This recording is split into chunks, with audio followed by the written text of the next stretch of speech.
الحمد لله رب العالمين والصلاة والسلام على سيد الأنبياء والمرسلين وعلى آله وأصحابه أجمعين ولعنة الله على الرافضين الكافرين المرتدين إلى يوم الدين. أما بعد فأعوذ بالله من الشيطان الرجيم. بسم الله الرحمن الرحيم.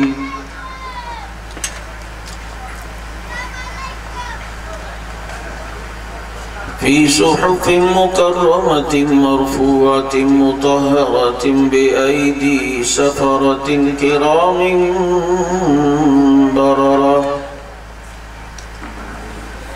قال النبي صلى الله عليه وسلم لمعاوية رضي الله تعالى عنه: اللهم اجعله هاديا مهديا واهد به.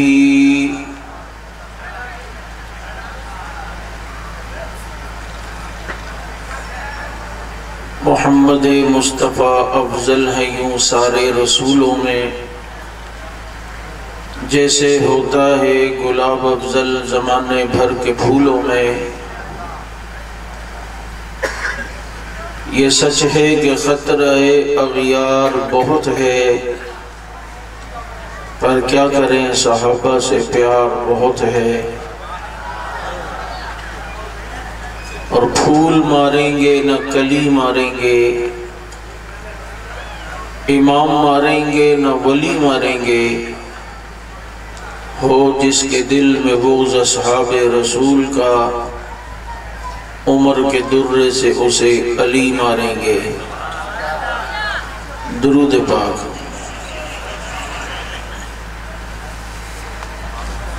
واجب الاحترام رجب کا مہینہ، جس کی مناسبت سے یہ پروگرام انعقاد پذیر ہے، اور 22 رجب اس عظیم انسان کا یوم وفات ہے کہ جنہیں دنیا فاتح عرب و عجم، کاتب وحی سیدنا امیر معاویہ رضی اللہ تعالیٰ عنہ کے نام سے جانتی اور پہچانتی ہے۔ آج کا یہ پروگرام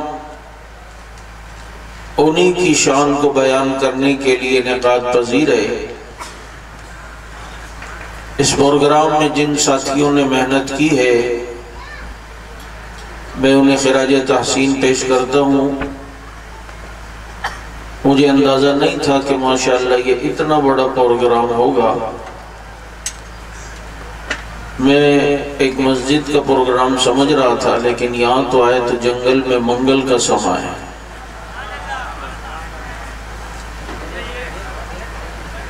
آپ حضرات کی محبت ہے، اور محبت کے ساتھ آپ کا حق بھی زیادہ ہے کہ آپ ناگن چورنگی کے پڑوسی ہیں، اور پڑوسیوں کے حقوق زیادہ ہوتے ہیں۔ میرے دوستو،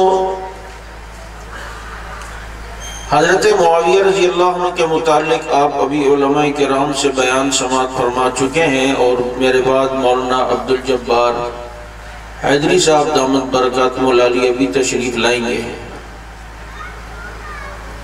کوئی مسلمان ایسا نہیں جو حضرت معاویہ رضی اللہ تعالی عنہ کی فضیلت کا انکار کرتا ہو۔ میں حیران ہوتا ہوں کہ جو لوگ یہ کہتے ہیں کہ حضرت معاویہ رضی اللہ عنہ کی فضیلت میں کوئی حدیث نہیں۔ ایک میراثی نے بھی اپنے کلپ میں کہا کہ حضرت معاویہ کے متعلق کوئی صحیح روایت نہیں ہے، کوئی حدیث نہیں ہے۔ میں نے کہا تو کبھی حدیث پڑھ تو تجھے پتہ چلے نا۔ آپ موتے سے فارغ ہوں تو تب، تقیے سے فارغ ہوں تو تب آپ حدیث کی طرف آئیں گے۔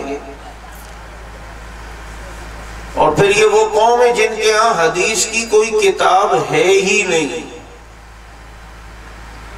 کیونکہ حدیث کہتے ہیں قول نبی، فعل نبی، تقریرات نبی، ان کی اصول اربع جو کہلائی جاتی ہے، اس میں ٹوٹل جو حدیثیں ہیں وہ 15 کے قریب ہیں بس۔ باقی امام جعفر نے یہ فرمایا، امام صادق نے یہ فرمایا، امام باقر نے یہ فرمایا، یہ تو جن کو صحابہ ملے ہیں ان کے پاس اللہ نے حدیثوں کا ذخیرہ رکھا ہے، کیونکہ نبی سے براہ راست حدیثیں لے کر امت تک پہنچانے والے صحابہ اکرام ہیں۔ یہ صحابہ اکرام رضوان اللہ علیہم اجمعین۔ اب اگر کوئی یہ کہے بیوقوف کہ حضرت معاویہ کے بارے میں کوئی فضیلت نہیں ہے، میں نے کہا فضیلت تو نہیں ہے حضرت معاویہ کے بارے میں، لیکن فضیلتیں بہت ہیں۔ کیا نبی نے فرمایا نہیں حضرت معاویہ کے لیے کہ اللہم علمہ الکتاب والحساب وقہ العذاب، اللہ معاویہ کو کتاب کا علم دے، حساب کا علم دے، اور معاویہ کو اے اللہ قبر عذاب سے محفوظ فرما۔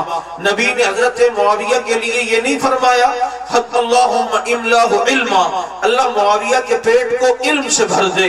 کیا نائیہ کے فضیلت میں یہ بات بھول گئے ہو کہ نبی نے فرمایا اللہم اجعلہ ہادیا مہدیا مہدی بہی، اللہ معاویہ کو ہدایت یافتہ بنا، مہدی بنا، معاویہ کے ذریعے ہدایت کو عام فرما۔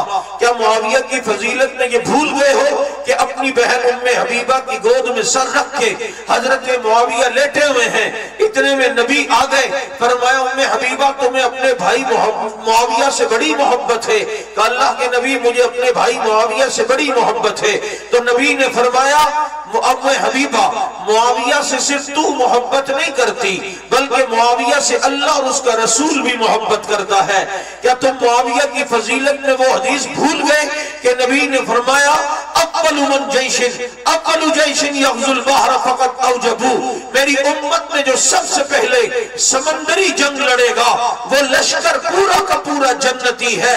سمندروں پر پہلی جنگ لڑنے والا وہ پورا لشکر جنتی ہے۔ تمہیں معلوم نہیں ہے کہ وہ جنگ جو سمندری جنگ پہلی لڑی گئی دور عثمان غنی کا ہے، اور اس جنگ کا امیر جو ہے دنیا اسی کو امیر معاویہ کہتی ہے۔ کیا حضرت معاویہ کے بارے میں یہ بھول گئے کہ نبی نے فرمایا باس اللہ معاویہ یوم القیامہ، اللہ قیامت کے دن معاویہ کو اٹھائیں گے، وعلیہ رداء من نور الایمان، معاویہ کے اوپر قیامت میں نور ایمان کی چادر ہوگی۔ کیا یہ فضیلتیں ساری بھول گئے؟ میں نے کہا فرض کرو اگر تمہیں کوئی کہے کہ حضرت معاویہ کے بارے میں کوئی حدیث نہیں ہے فضیلت میں، تو آپ کو چلو ٹھیک ہے تھوڑی دیر کے لیے مان لیتا ہوں، لیکن یہ بتا کہ حضرت معاویہ صحابی ہیں یا نہیں ہیں؟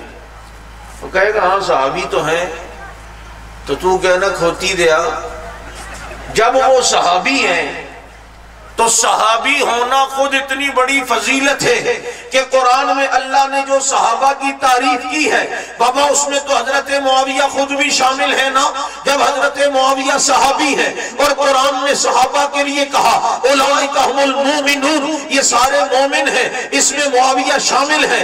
اللہ نے صحابہ کے لیے قرآن میں کہا اولئک هم المتقون، اس میں حضرت معاویہ شامل ہے۔ اللہ نے قرآن میں صحابہ کے لیے کہا اولئک هم الراشدون، اس میں حضرت معاویہ شامل ہے۔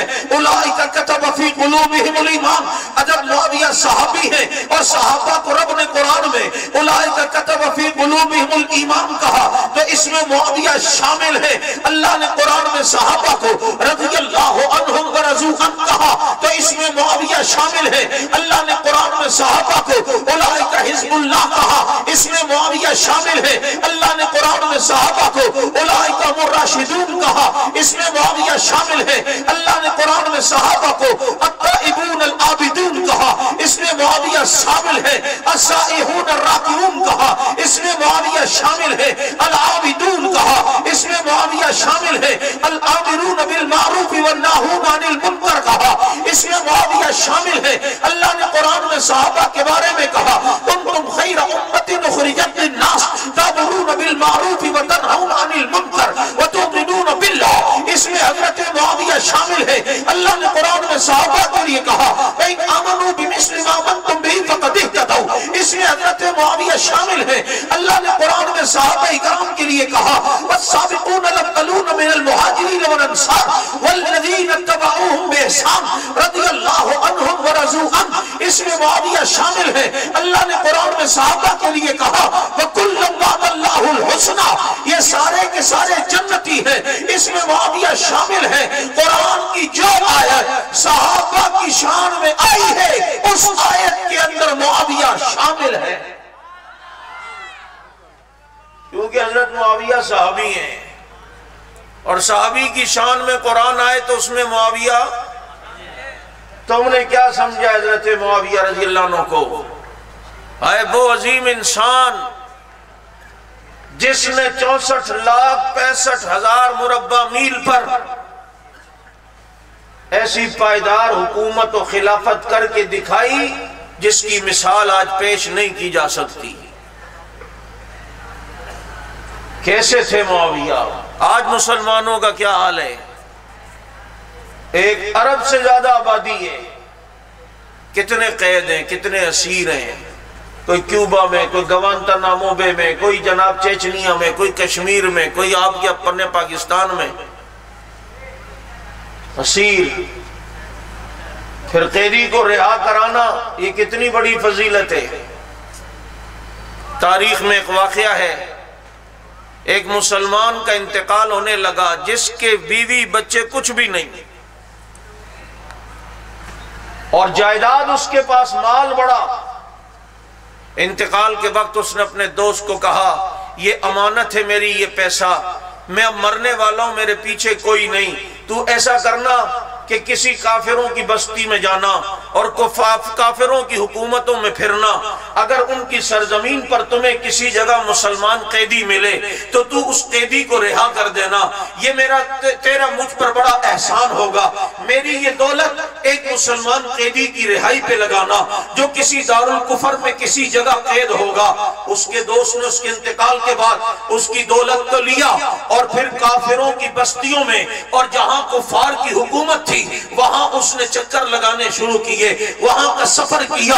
اب جناب کسی جگہ، اس جگہ ایک علاقے میں پہنچا تو وہاں پر جو ان کفار کی جو پولیس تھی، انٹیلیجنس تھی، ان کی نظر پڑ گئی، ایک بندہ ہے اس کے پاس بڑا مال ہے، گرفتار کیا کہ یہ کہیں باہر کا آدمی نہ ہو اور یہاں مال خرچ کر کے ہمارے ملک میں بدامنی نہ کرنا چاہے، اور اسے لا کر اپنے امیر کے سامنے، اپنے بادشاہ کے سامنے پیش کیا اور کہا یہ ہم نے پکڑا ہے، مال بھی اس کے پاس بہت ہے اور لگتا ہے یہ کسی ملک کا جاسوس ہے، ہمارے ملک میں افراتفری پھیلانے کے لیے یہ اتنا مال لے کر آیا ہے۔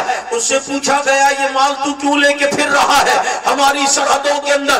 اس نے کہا میں کسی غلط ارادے سے نہیں، میرے ایک دوست نے وصیت کی تھی مرتے ہوئے کہ میرا یہ مال ہے، اسے لے جانا اور کافروں کی کسی علاقے میں اگر کوئی مسلمان قید ہے اسے تو رہائی دلوا دینا۔ وہ بادشاہ دیکھ کر اسے کہتا ہے تیرا دماغ خراب ہے، تیرا دماغ ٹھیک تو ہے، ہماری بستیوں میں کوئی مسلمان کو ہم قید کریں یہ تو ہم سوچ بھی نہیں سکتے، اس کا ہم تصور بھی نہیں کر سکتے۔ یہ مال لے کے گھومنے والا کہتا ہے وجہ کیا ہے؟ تم اپنے علاقے میں کسی مسلمان کو قید کرنے کا تصور کیوں نہیں کر سکتے؟ تو وہ بادشاہ کہنے لگا تمہیں پتہ نہیں اس وقت مسلمانوں کا حکمران امیر معاویہ ہے، اور اگر دنیا کے کسی خطے پر کوئی مسلمان کہیں قید ہوگا معاویہ فوجیں چڑھا کر اس قوم کو ملیہ میٹ کر دے گا اور اس مسلمان قیدی کو رہا کرا کے دکھائے گا۔ ایسا طاقتور معاویہ کے ماں نہیں ہے۔ دو آدمی پنجہ لڑائے اور جو پنجے کو موڑے اسے معاویہ کہتے ہیں۔ تیرا دماغ تو نہیں خراب؟ تو کہتا ہے کہ یہاں کوئی مسلمان قیدی ہو، ہم پاگل ہیں؟ کسی مسلمان کو قید کر کے اپنے ملک کو معاویہ کے گھوڑوں کی ٹاپوں کے نیچے رنوائے؟ کہ تمہیں پتہ نہیں ہمارے ایک جرنل نے صرف ایک ماں مسلمان کو تھپڑ مارا تھا، اور وہ وہاں سے آیا مسلمانوں کے ہاں حضرت معاویہ کے پاس کہ مجھے اس علاقے کے رومی جرنیل نے تھپڑ مارا ہے۔ ہائے ہائے، آج امریکہ جس کو چاہتا ہے جہاں سے اٹھوا لیتا ہے۔ اگر اس قسم کی مسلمانوں کی طاقت کسی دور میں دیکھنی ہو، اس کو دور معاویہ کہتے ہیں۔ حضرت معاویہ نے فرمایا مجھے وہ جرنل چاہیے۔ ہمت کیسے ہوئی کسی کافر کو کہ مسلمان کو تھپڑ مارے؟ مجھے وہ جرنل چاہیے۔ مسلمان چھاپا مار دستے گئے، اس کے محافظوں کے بیچ سے اسے اٹھا کر لائے، دربار معاویہ میں کھڑا کیا، اس مظلوم مسلمان کو لایا گیا اور کہا جیسے اس نے مارا تھا ایسا تھپڑ تو بھی مار، تاکہ دنیا کو پتا چلے معاویہ کے دور حکومت میں کسی نے مسلمان کو ٹیڑھی آنکھ سے بھی دیکھا، اس آنکھ کو بھی معاویہ باہر نکال پھینکے گا۔ یہ ہے معاویہ جس کو ہم نے سمجھا ہی نہیں، جس معاویہ کو ہم نے سمجھا ہی نہیں، جس کو نبی نے فرمایا ہو انہو قوی امین۔ معاویہ طاقتور بھی ہے اور معاویہ امانت دار بھی ہے۔ اور کیسی پیاری دعا نبی نے دی، اللہم اجعلہ ہادیا مہدیا واہدی بہ۔ ہادی کہتے ہیں جو ہدایت کے راستے پہ چلائے، خود ہدایت کے راستے پہ چلتا ہو، مہدی وہ جو ہدایت کے راستے پہ چلانے والا ہو۔ ہادی اللہ کی صفت بھی ہادی ہے، واللہ یہدی الی صراط مستقیم۔ نبی کی صفت بھی ہادی ہے، انک لتہدی الی صراط مستقیم، اے نبی آپ صراط مستقیم کی طرف لے جانے والے ہیں۔ اور جو صفت اللہ اور رسول کی ہے، نبی دعا کر رہے ہیں کہ اللہم اجعلہ ہادی، اللہ معاویہ کو بھی ہادی بنا دے۔ اور مہدی کہتے ہیں جو خود بھی ہدایت یافتہ ہو، پتہ چلتا ہے ہدایت کے کام کر رہے اور خوب حضرت ہدایت پہ ہے ہی نہیں۔ مجدد الفسانی رحمت اللہ علیہ، ان کے پاس ایک خلیفہ ہے اور ان سے پوچھا کہ آج کل کیا کر رہے ہو؟ کہا حضرت درس دے رہا ہوں، ماشاءاللہ واعظ و نصیحت ہوتی ہے، یہ ہوتی ہے۔ کہا نہیں، تم اپنے لیے کیا کر رہے ہو؟ آخرت کے لیے۔ اس نے کہا حضرت یہ سب کچھ آخرت کے لیے تو کر رہا ہوں۔ کہا نہیں بھائی، یہ تو دین کا کام کر رہا ہے، لوگوں کی ہدایت کا ذریعہ بن رہا ہے۔ تم نے حدیث نہیں پڑھی اللہ کبھی رجل فاجر، کسی فاجر و فاسق سے بھی دین کا کام لے لیتا ہے؟ اپنے لیے کیا کر رہا ہے؟ کوئی نمازیں، کوئی تہجد، کچھ روزہ، کچھ یہ ہے؟ تو ہادی ہونا اور مہدی نہ ہونا یہ بھی خطرہ ہے۔ دعا کیسی پیک کر کے دی، کیسی جامع مانے۔ اللہ معاویہ کو ہادی بھی بنا اور مہدی بھی بنا، اور وحدی بھی ہی، اور معاویہ کے ذریعے دنیا میں ہدایت کو عام بھی فرما۔ وحدی بھی ہی، اس کے ذریعے سے لوگ دین کی طرف آئیں، ہدایت کی طرف آئیں۔ یعنی نبی وحدی بھی ہی کہہ کر کہنا چاہ رہے ہیں اللہ معاویہ کو دیکھ کے لوگ قرآن کی طرف آئیں، معاویہ کو دیکھ کے لوگ ختم نبوت کی طرف آئیں، معاویہ کو دیکھ کے لوگ نمازوں کی طرف آئیں، معاویہ کو دیکھ کے لوگ روزے کی طرف آئیں، معاویہ کو دیکھ کے لوگ حج کی طرف آئیں، معاویہ کو دیکھ کے لوگ اسلام کی طرف آئیں۔ اللہ معاویہ ہدایت کا ذریعہ بنے۔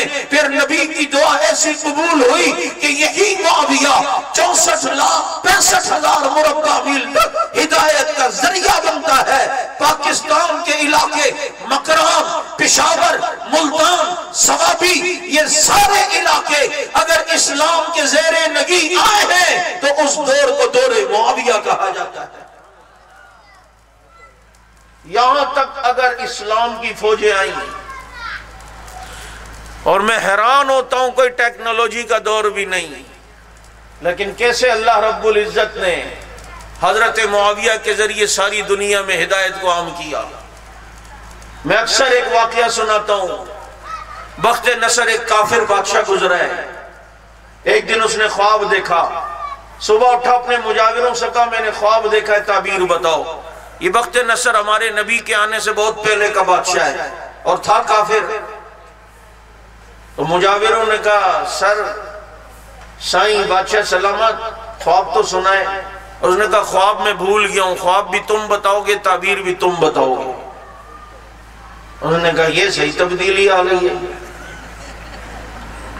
خواب بھی ہم بتائیں تعبیر بھی۔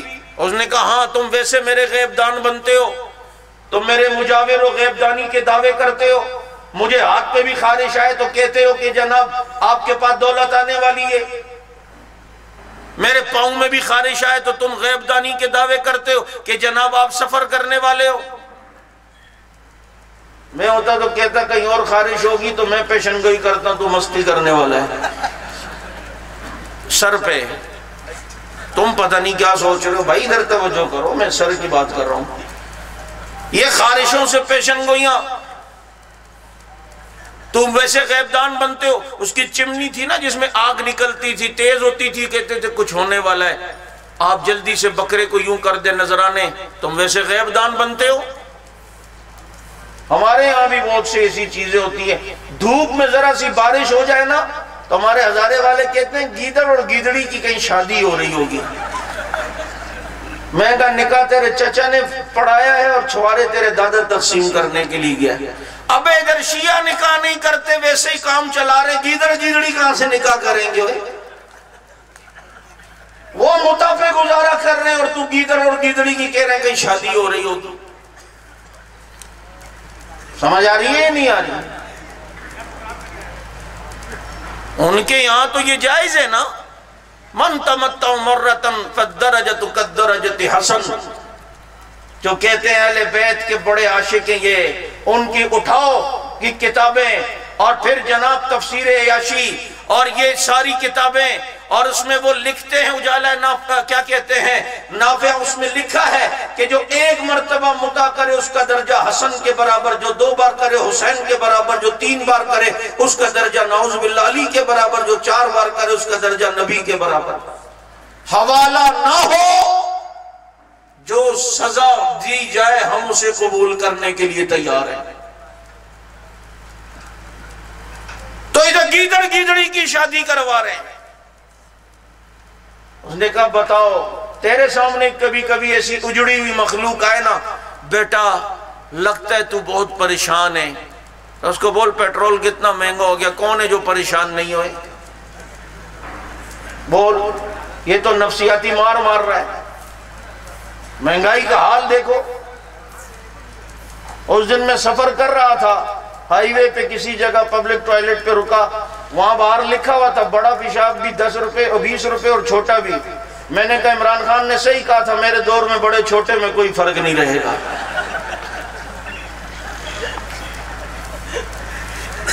وہ انسانوں کا کہہ رہا تھا اور بھنگی کچھ اور سمجھے، کیونکہ جو جس طرح کا ذہن رکھتا ہے وہ اسی طرح سمجھتا ہے نا۔ نہیں سمجھ میں آئی؟ تو میں یہ عرض کر رہا تھا کہ یہ اجڑی ہوئی مخلوق کبھی تیرے پاس بھی آئے گی، بیٹا بڑا پریشان ہے، اس کو کہا ڈرامے بازی نہیں کریے، بتا میرا نام کیا ہے۔ وہ ساری ہوا نکلے گی اور not responding at the moment, please try later۔ جو زیادہ آگے سے یوں بنے، ایسوں کے علاج سیکھا کرو ناگن چرنگی میں آ کے۔ میں یہ عرض کر رہا ہوں، وقت نصر نے کہا بے خواب بھول گیا ہوں، خواب بھی بتاؤ تعبیر بھی۔ انہوں نے کہا صحیح خواب تو بتاؤ نا، یہ تو جان ہماری جائے گی۔ کہا نہیں خواب نہیں بتایا، 3 دن میں سب کی گردن اڑاؤں گا۔ اور یہ بات پھیلی، پھیلتے پھیلتے اس کی رعایا میں بھی گئی، یہاں تک کہ یہ بات جیل میں بھی گئی، اور جیل میں اس وقت اللہ کے ایک نبی قید تھے، ان کا نام حضرت دانیال علیہ السلام تھا، نبی اور قید میں ہیں۔ آج حق نواز و اعظم و حیدری و فاروقی جیل میں جائیں تو لوگ کہتے ہیں مولویوں کو کیا ایسی ضرورت پڑی ایسے کام کرنے کی کہ جیل میں جائیں؟ یہ نبی ہے دانیال، حق کہنے کی پاداش میں جیل میں ہے۔ حضرت یوسف جیل میں ہے، حنفیوں 7 سال امام ابو حنیفہ جیل میں رہے۔ اب حضرت دانیال نے فرمایا میں خواب بتاؤں گا، رہائی اگر ہوتی ہے، رہائی مل گئی۔ حضرت دانیال علیہ السلام کے پاس جبریل، حضرت دانیال علیہ السلام کے پاس جبریل آئے، وحی لے کر خواب بھی بتایا، تعبیر بھی بتائی۔ بخت نصر کے دربار میں آئے، بخت نصر نے کہا دانیال تم نے مجھے سجدہ کیوں نہیں کیا؟ سن پیغمبرانہ جرت و استقامت۔ حضرت دانیال نے فرمایا بخت نصر سن، یہ پیشانی جس رب نے بنائی ہے جھکتی اسی کے آگے، اللہ کے سوا کسی اور کے آگے جھکوں ایسا نہیں ہو سکتا۔ یہ سجدہ کروں گا تو صرف ایک اللہ کو، سجدہ کروں گا تو صرف ایک اللہ کو، اس کے علاوہ کسی کو سجدہ جائز؟ بولو، ادھر تو گھوڑے کے آگے جھکا جاتا ہے، اس کے نیچے سے گزرا جاتا ہے، اس نے لات مار دی تو کہتا ہے پکا جنتی ہو گیا ہے، اور اس کے نیچے سے گزرتا ہے، کبھی اس کی تیسری ٹانگ ٹکرتی ہے، کبھی چوتھی، کبھی پانچویں، نہیں پانچویں نہیں ہوتی، وہ چوتھی ٹانگ سے یا وہ دم سے کبھی ٹکراتا ہے اور کہتا ہے کہ جناب میرا بیڑا پار ہو گیا۔ یہ اس قوم کا حال ہے، سجدہ کبھی جھنڈی کو، کبھی علم کو، علم لگا ہوتا ہے اس پہ بھی جناب سجدہ اور اس کو بھی چومنا، اور کہیں لوہے کے کھمبے کا لگا ہوا تھا، پتہ نہیں کوئی شرارتی ہوگا سنی، اس نے صبح رات کو جا کے اس میں کرنٹ چھوڑ دیا، صبح وہ آیا اور علم کو جیسے ہی ہاتھ لگایا، کہا او مولا آج تو سپاہی صحابہ والا بنا ہوا ہے تو ایسا جھٹکا مار رہا ہے۔ نعرے تکبیر، شان محمد مصطفیٰ، شان صحابہ، مقام صحابہ، حضرت علامہ عبدالجبار حیدری صاحب، حضرت علامہ عبدالجبار حیدری صاحب، نعرے تکبیر۔ ہمارے استاد مولانا امین اکاڑوی رحمہ اللہ فرمانے لگے کہ حضرت دانیال علیہ السلام نے بخت نصر سے کہا میں تجھے بتاتا ہوں کہ تو نے کیا خواب دیکھا ہے۔ تو نے خواب میں ایک بت دیکھا، تو نے دیکھا کہ وہ بت جس کا سر سونے کا ہے، سینے تک وہ بت چاندی کا ہے، گھٹنے تک وہ بت تانبے کا ہے، ٹخنوں تک وہ بت لوہے کا ہے، پاؤں اس بت کے مٹی کے ہیں۔ حضرت دانیال کے کہنے کے بعد بخت نصر کو خواب یاد آنے لگا، اس نے کہا آگے بھی کچھ دیکھا تھا۔ حضرت دانیال نے فرمایا پھر تو نے دیکھا کہ آسمان سے ایک پتھر آیا جس نے اس بت کو ٹکڑے ٹکڑے کر دیا، چورا چورا کر دیا۔ اس نے کہا آگے بھی دیکھا تھا۔ حضرت دانیال نے فرمایا پھر تو نے دیکھا کہ وہ پتھر جو آسمان سے آ کر اس بت کو ٹکڑے ٹکڑے کرتا ہے، پھر آہستہ آہستہ یہ پتھر بڑا ہوتا ہے، پھیلتا ہے، پھیلتے پھیلتے یہاں تک کہ تو نے دیکھا کہ ساری دنیا میں یہ پتھر پھیل گیا۔ اس نے کہا ہاں یہاں تک خواب دیکھا تھا، پھر میری آنکھ کھل گئی۔ دانیال اس کی تعبیر کیا ہے؟ حضرت دانیال نے فرمایا تعبیر یہ ہے کہ مختلف رنگ و نسل کے لوگ آئیں گے، مختلف مذاہب سے تعلق رکھنے والی قومیں آئیں گی، لیکن آخر میں ایک ایسا نبی آئے گا جو آسمانی ایسی کتاب و شریعت لائے گا جو ہر باطل مذہب کو ٹکڑے ٹکڑے کرے گی، ریزہ ریزہ کرے گی۔ اور جیسے تو نے پتھر کو آہستہ آہستہ دنیا میں پھیلتے دیکھا، اس نبی کا دین بھی آہستہ آہستہ اسی طرح پھیلے گا۔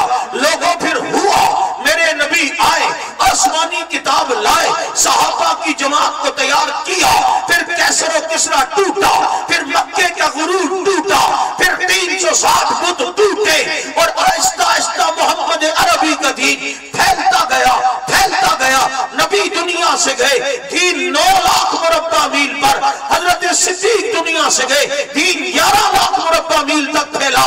حضرت عمر دنیا سے گئے، دین 22 لاکھ مربع میل تک۔ حضرت عثمان دنیا سے گئے، یہ دین 44 لاکھ مربع میل تک۔ حضرت علی دنیا سے گئے، اسی 44 لاکھ کی حفاظت کر کے گئے۔ پھر دور آتا ہے معاویہ کا، تو یہ دین 64 لاکھ 65 ہزار مربع میل تک پھیلا۔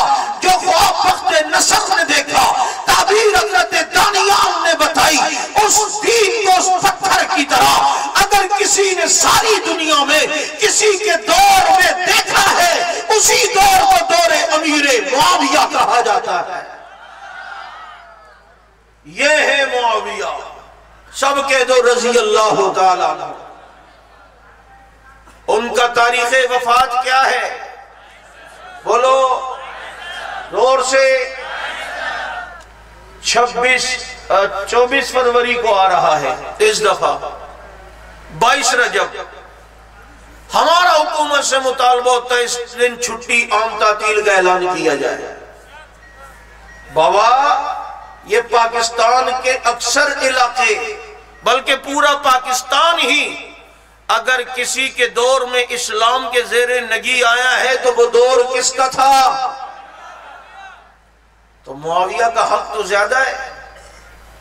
سب سے پہلی سمندری جنگ لڑنے والے حضرت معاویہ، اور ہمارے پاکستان میں بحری فوج میں ابھی تک کوئی ایوارڈ حضرت معاویہ کے نام پر نہیں ہے، حالانکہ کوئی بہترین کارکردگی نیوی کے اندر دکھائے تو مجھے بتاؤ اسے معاویہ ایوارڈ دینا چاہیے یا نہیں؟ تو ہمارا مطالبہ ہوتا ہے اس دن پر عام تعطیل کا اعلان کر کے اسے سرکاری سطح پہ ہائی لائٹ کیے جائے۔ نہیں مانتے تو ہمارا احتجاجی جلوس ہر سال ہوتا ہے، انشاءاللہ اس سال بھی ہوگا۔ آپ نے اپنی گلی میں روڈوں پر ہر کھمبے پہ حضرت معاویہ بن ابی سفیان کی عظمت کے پینا فلیکس لگانے، مین شاہراہوں کے پلوں پر حضرت معاویہ بن ابی سفیان رضی اللہ تعالیٰ عنہ کی عظمت کے پینا فلیکس لگانے ہیں، اور اپنی گلی گلی میں حضرت معاویہ کی عظمت کو اجاگر کرنے کے لیے بچوں کے جلوس انشاءاللہ نکالنے، اور پھر 22 رجب کو لسبیلا سے لے کر معاویہ سینٹر تک، جسے دنیا تبت سینٹر کہتی ہے، اس کا اصل نام اب کیا ہے؟ تبت سینٹر کا اصل نام اب کیا ہے؟ معاویہ سینٹر تک انشاءاللہ صحابہ کے غلاموں کے سر ہی سر ہوں گے، اور دنیا کو پتہ چلے گا کہ کراچی معاویہ کے چاہنے والوں کا شہر ہے۔ آؤ گے، محنت کرو گے، اس کے لیے بھرپور تیاری کرو گے، اللہ پاک سمجھ عمل کی توفیق نصیب فرمائے۔ وآخر دعوانا الحمدللہ رب العالمین۔